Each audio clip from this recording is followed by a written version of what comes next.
ইউরোপের অন্যতম একটি দেশ ইতালি। ইউরোপের অন্যান্য দেশের তুলনায় সবচেয়ে বেশি ইতালিতে বসবাস করছে বাংলাদেশিরা। সব মিলিয়ে প্রায় ৪ লক্ষ প্রবাসী বাংলাদেশির বসবাস এই ইতালিতে। উত্তর ইতালিতে বসবাস করছেন বিপুল সংখ্যক বাংলাদেশি। এই বাংলাদেশিদের নানা সমস্যার সমাধানে পোহাতে হচ্ছে ভোগান্তি। আমি অ্যাপয়েন্টমেন্টের জন্য ওয়েবসাইট চেক করছিলাম, বাট ওই ওয়েবসাইটটা বারবার লগইন ফেল করতেছিল, ক্র্যাশ করতেছিল। আমি মেল করছি, এখানে মেলের রিপ্লাইটা দেয় না। ডাইরেক্ট ফোন দিছি, ফোনও রিসিভ করে না। 1 মাস পর একজন আমার সাথে কন্ট্যাক্ট করছে, আমাকে অ্যাপয়েন্টমেন্ট দিছে। দেন 2 মাস পর আমি অ্যাপয়েন্টমেন্টটা পাইছি। অ্যাপয়েন্টমেন্ট নিতে হয় আসলে এমবিসির ওয়েবসাইটে ঢুকে ঝামেলা করে সার্ভারে। তো এখানে খাপগুলো আছে, খাপ থেকে নিতে হয়। খাপ ছাড়া আসলে আপনার অ্যাপয়েন্টমেন্ট পাওয়া যায় না। প্রবাসী বাংলাদেশিরা অভিযোগ করেন, পাসপোর্ট নবায়ন, সার্টিফিকেট গ্রহণ সহ নানা কাজে কনসুলেট অফিসে গিয়ে হয়রানির শিকার হতে হয়। পাসপোর্ট নবায়নের জন্য অনলাইনে আবেদন করার সময়সূচি ও লিঙ্ক কনসুলেট অফিসের পেজে দেওয়া হলেও কিছুক্ষণের জন্য ওয়েবসাইট খোলা হলেও তা বন্ধ পাওয়া যায়। তবে কনসুলেট অফিসের বাইরে থাকা কয়েকটি বাংলাদেশি মালিকানাধীন কাফ অফিস ও দালালদের মাধ্যমে অর্থের বিনিময়ে দ্রুত সময়ের মধ্যে পাসপোর্ট নবায়নের সময়সূচি ও তারিখ অভিযোগ পাওয়া গেছে।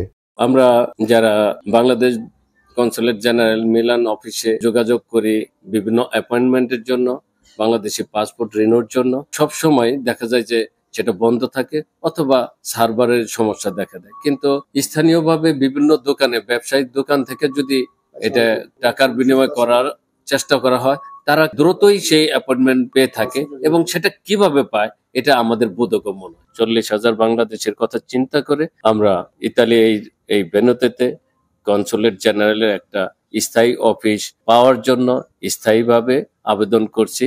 উত্তর ইতালিতে বসবাসরত বাংলাদেশিদের সুবিধার্থে মিলান কনসুলেট অফিস চালু করা হয়, কিন্তু দূরত্ব বেশি হওয়ায়, ছুটি না পাওয়ায়, অর্থ বা সময়ের অপচয়ের কারণে অনেকেই নিজে না গিয়ে দালালদের মাধ্যমে অর্থের বিনিময়ে তাদের কাজ করিয়ে থাকেন।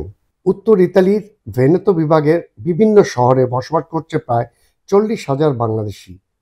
এই 40,000 বাংলাদেশিদের ভোগান্তি দূরীকরণে ভেনিসে স্থায়ী কনসুলেট অফিসের দাবি দীর্ঘদিনের। সপ্তাহে একদিন ছুটি পাওয়া যায়, সে ছুটির দিন এখান থেকে মিলান যায়। এখান থেকে স্টেশন যেতে সময় লাগে 1 ঘন্টা, সেখান থেকে মিলান যেতে আরো 4 ঘন্টা, ওখানে অফিসিয়াল কাজে লাগে আরো 2-3 ঘন্টা, ফিরতে 4 ঘন্টা। তার মানে একদিন শেষ। টোটাল ভ্যানেতোতে আমাদের 40-50,000 বাংলায় আছে। যদি বাংলাদেশ সরকার যদি আমাদের ভ্যানেতোতে একটা অফিস দেয়, অন্তত আমরা আমাদের সরকারের প্রতি কৃতজ্ঞ থাকবো।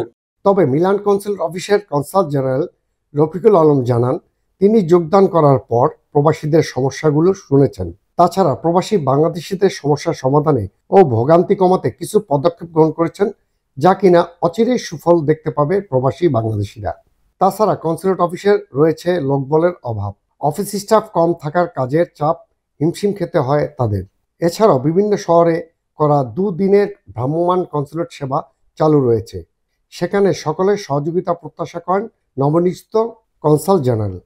আমাদের মানব সম্পদ এবং অন্যান্য যে লজিস্টিক্যাল সাপোর্ট, এটা সীমিত থাকলেও আমাদের সার্ভিস সিকারের নাম্বার অনেক বেশি। এই বিষয়টি বিবেচনায় রেখে এখানে কিভাবে সেবার মান আরো উন্নত করা যায়, আরো দ্রুততর করা যায়, সেই বিষয়গুলো আমরা বিবেচনা করছি। আমরা প্রত্যেকটা সার্ভিসই আরো কিভাবে উন্নত করা যায় সেগুলো নিয়ে নিজেরা আমাদের হোমওয়ার্ক গুলো করছি। আমরা আশা করি ভবিষ্যতে এখান থেকে আরো উন্নততর সেবা আমরা প্রবাসী বাংলাদেশিদেরকে দিতে পারব। অ্যাপয়েন্টমেন্ট পাওয়া নিয়ে কিছু অভিযোগ অবশ্যই আমার কানে এসেছে। আমরা এই বিষয়টাতে কাজ করছি। অ্যাপয়েন্টমেন্ট সিস্টেমটা মানুষের কাজ সহজ করে দেওয়ার জন্য তৈরি করা হয়েছিল, কিন্তু সেটাতে কোনো একটা ত্রুটি হয়তোবা রয়ে গেছে, যে কারণে এই সমস্যা তৈরি হচ্ছে। আমরা সেই দিকে খেয়াল করছি।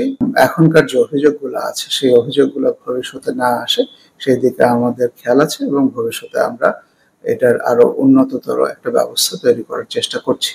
তবে সকল সমস্যার সমাধানে মিলান কনসুলেট অফিসে জনবল বৃদ্ধি, মিলানোতে চাপ কমাতে ভেনিসে স্থায়ী কনসুলেট অফিস প্রদান ও প্রবাসীদের নানা সমস্যার সমাধানে বাংলাদেশ সরকার দ্রুত হস্তক্ষেপ কামনা করেছে ভেনেতো বিভাগে বসবাসরত প্রবাসী বাংলাদেশিরা।